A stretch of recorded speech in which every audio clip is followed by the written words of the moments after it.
Okay, my friends, are you ready for some tough love? In the next couple of lessons, we're going to talk about attributes and characteristics of successful students. I'll be emphasizing what it takes to be successful in online courses, but the truth is, every one of these characteristics are important for you to develop even in face to face classes.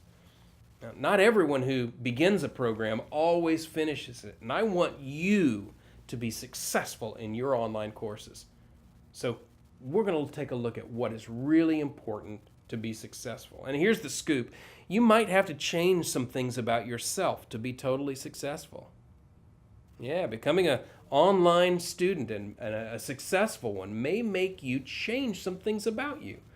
I know you have enough passion, I know you have enough intellect, but like most students, you probably have some new habits to form and some old habits to break. Maybe even attitude adjustments to begin focusing on your professional future. I know I'm meddling with you, but I'm going to tell you sometimes you have to change to become the you that can be successful. We want to develop this together.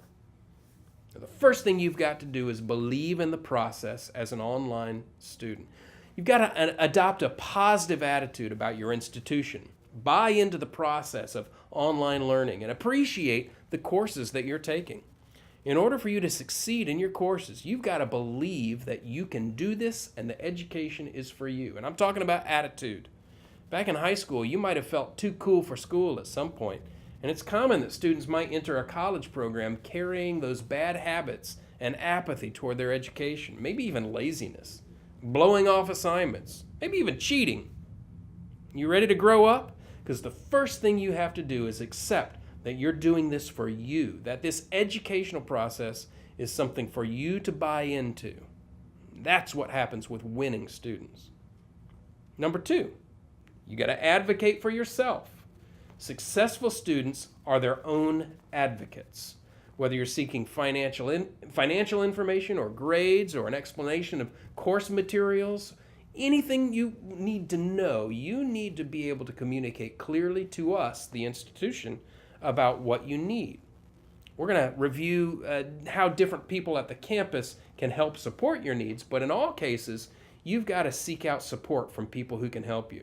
Be prepared to be your own advocate while you're in school. You are in charge of your success. Number three, you've got to perfect your technical skills. We're talking about skills you need to be successful online. A lack of confidence with computer skills or internet skills or Microsoft Office can really get in the way of your progress. So your technological skills have got to be ready to roll. You need to be ready to call your director of education. They will be that primary person to help you strengthen your technical skills if you have a trouble in class. If you start lagging behind, the online courses require you to be honest about your shortcomings and really reach out for help with technical problems. So make sure you get ready to sharpen your technical skills. And right along with that is the technology access. That's important for you to understand. There's a difference between having the technology skills you need and having the internet access that you need to log into your classes. You've got to maintain a reliable internet service provider throughout your program so you can access the internet without interruption. You'll have to keep your computer functioning and available for use during the entire length of the course, and you'll need a clear, dedicated workspace as well. The savviest students explore additional backup locations for completing their online courses. So if your ISP goes out or you lose your laptop, you've got to be able to go over to a friend or relative's house to complete your online courses. Is there a public library nearby? Remember, if you don't keep your computer safe, your ISP active, and your workspace available, online classes will go on without you. So you have to take control. You are the boss. You must take care of your technological resources.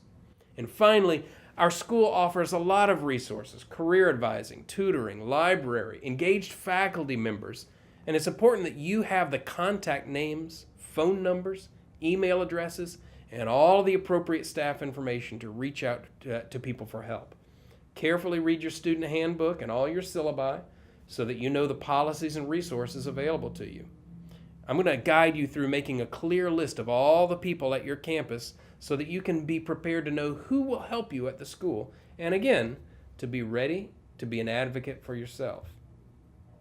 All right, maybe this wasn't that hard, but these first 5 attributes are so important.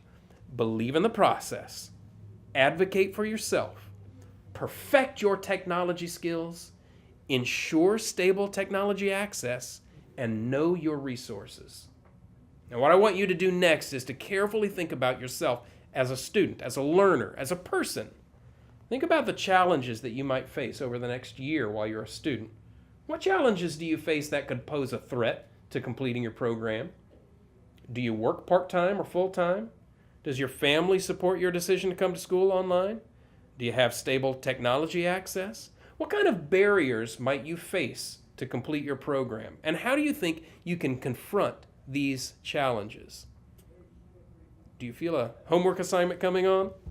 Yes, you do. I'm going to ask you to open a word processing document and respond to these questions within a 1-paragraph or 1-page assignment.